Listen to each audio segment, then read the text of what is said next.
All right, Jet, explain the most likely hazards you may encounter while participating in fishing activities and what you should do to anticipate, help prevent, mitigate, and respond to these hazards. You could get bit by a snake, tick, or insect. And then you could get sunburnt, or you could get hook lodged in your arm, or Okay, so how would you anticipate getting bit by a tick? If you go to wood, like grassy areas, lots of trees, like thick things. How would you help prevent getting bit by a tick? Use tick spray. When you said sunburn, how would you prevent getting bit by a sunburn or getting a sunburn? You would put sunscreen on and wear like not layered clothing, but stuff that covers your arms and legs. Okay. What happens if you get bit by a snake? You should know what the snake looks like, report it to someone, and then get to the hospital immediately. Okay. All right, so the next one is... Sorry. Okay, discuss the prevention and treatment for the following health concerns that could occur while fishing. So cuts. You would clean it with soap and water, or sterilized cleaning cloth, and put a Band-Aid on it. Scratches. Same thing. Puncture wounds. Also same thing. If it's big, don't just put a Band-Aid on it and go to the hospital. Oh, like if it's like a nail or something stuck in you? What about insect bites? Use insect relief, or if it's still on you, get it off. What about hypothermia? Take the victim to a dry place, like in the middle of the sun or something, and warm them up slowly. Bring their body temperature up. Dehydration. Get them into a cool spot, give them little bits of water, and lay them in shallow kiddie poolers. For dehydration? Just water? Yeah. What about heat exhaustion? You should you should cool them down slowly with cool wet towels and put them in the shade, and then put them in a small kiddie pool or something. And then raise their feet up. What about heat stroke? For heat stroke, you should do the same thing but quicker and more severe. It's more severe. Okay, and what about sunburn? Apply aloe and cool it down, cool the spot down. Okay. Explain how to remove a hook that is lodged in your arm. You cut your line, and then you tie 3 feet of line, and then you wrap it around your finger, and you jerk this way and pull the other way. Name and explain 5 safety practices you should always follow while fishing.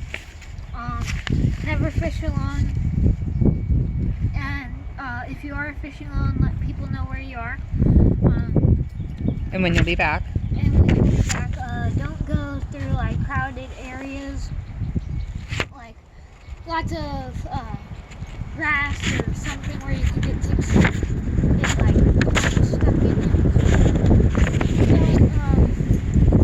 Be careful with the water and know your weather. Know your weather, okay.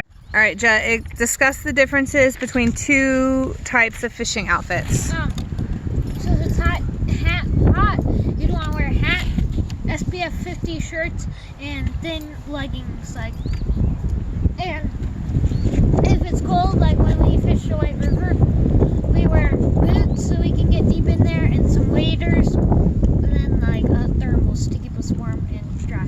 Okay, great.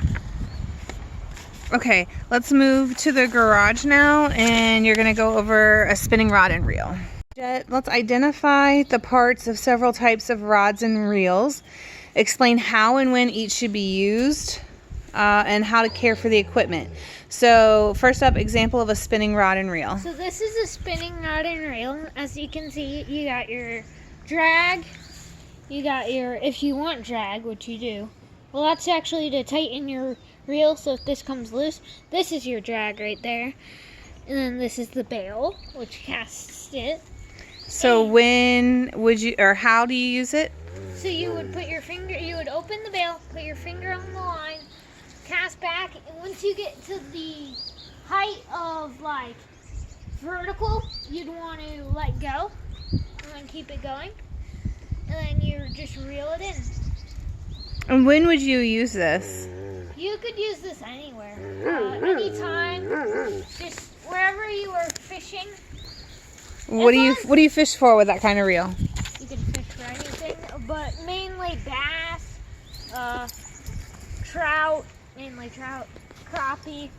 All right, Jet, ice fishing rod and reel. So this is a ice fishing reel. It's like this spinning rod and reel, but shorter. And this is way durable because when you're ice fishing, you want to twitch it like this. You hold it like this, and then you go twitch, twitch, twitch. And then a big thing like a big pike or gar or bass could get it, and then you reel it in. And one thing you didn't talk about with the last one and this one, but how do you take care of this equipment? Well, just keep it away from the water, out of the water, and The reel?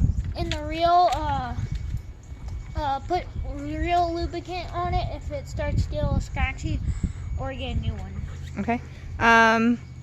How about a saltwater trolling rod and reel? Well, we don't have one of those, but it's similar to a bait caster, which is right here, and which they're a little bit more for bigger anglers. The saltwater one would have more drag because the fish are bigger down there and way bigger. But how you cast it is you put your thumb on the release, hold the line, and then you cast out. Same with but you go sideways instead of overhead. Any other care instructions that are different for saltwater than freshwater? You should wash off all your gear, your reel, your rod, everything that touches saltwater needs to be washed off. Okay. Your bait too. And then the last one, explain a fly fishing rod and reel. Well, we don't have one of those either here, but it's kind of like a spin cast, but it's big and open, and you hold it and then you keep whipping it back and forth. Okay. Name and identify 5 artificial lures and 5 natural baits. Explain how to fish with them. So let's start with artificial. What you got there? So this is a chatterbait here, and most people like to put a trailer on it, so like a saucy swimmer. And how you fish it is you just fish it under docks, places that bass could hide in, and this buzzes and the skirt moves like that. Okay. Next, we have a jerk bait. And how you would want to fish this bait is you would want to fish it in the winter because it's harder to get them to bite, and you just jerk it across the water and it goes down and it looks like bait fish. Next, we have a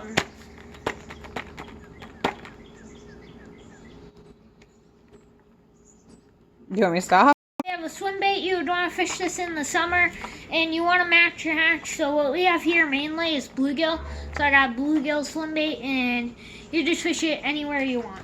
Okay, that's 3. 2 more.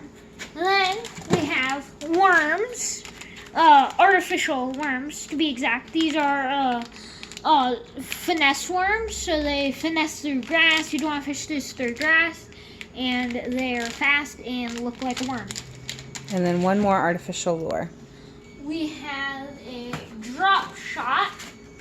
So you would tie this on with this guy, and you drop it down, and it looks like a bait fish. So, Okay.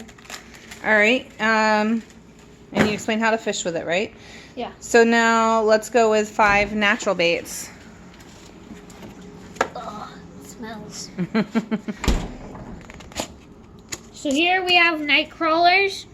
We have big, fat, juicy put ones. it over here. It's hard to see. So here's one. Okay. And you would fish these for bluegill. Well, anything will bite these. And you just put them on a hook with a bobber and you will be good. Okay, that's one. 4 more natural baits. You could use live bluegill for catfish, and you just hook them through the top of the mouth and then down through both lips. And then if there's no current, you want to hook it through the spine right up here towards the back. Okay. What's another live bait? And then another live bait could be minnows, and you fish it no matter what, not through the lips, but through the back right there. Okay, that's 3. 4 is...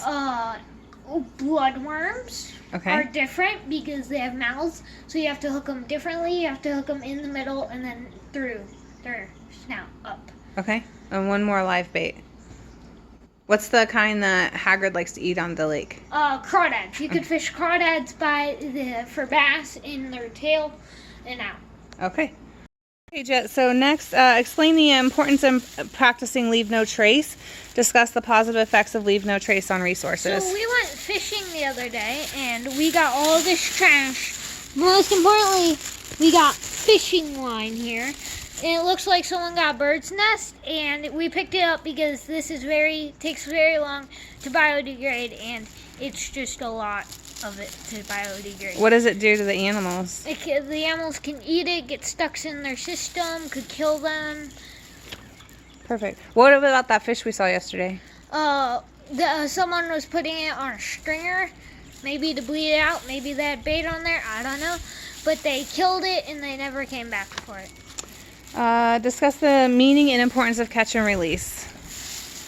Well, for the meaning of catch and release is if you find a fish really cool, like I find gar and bass really cool.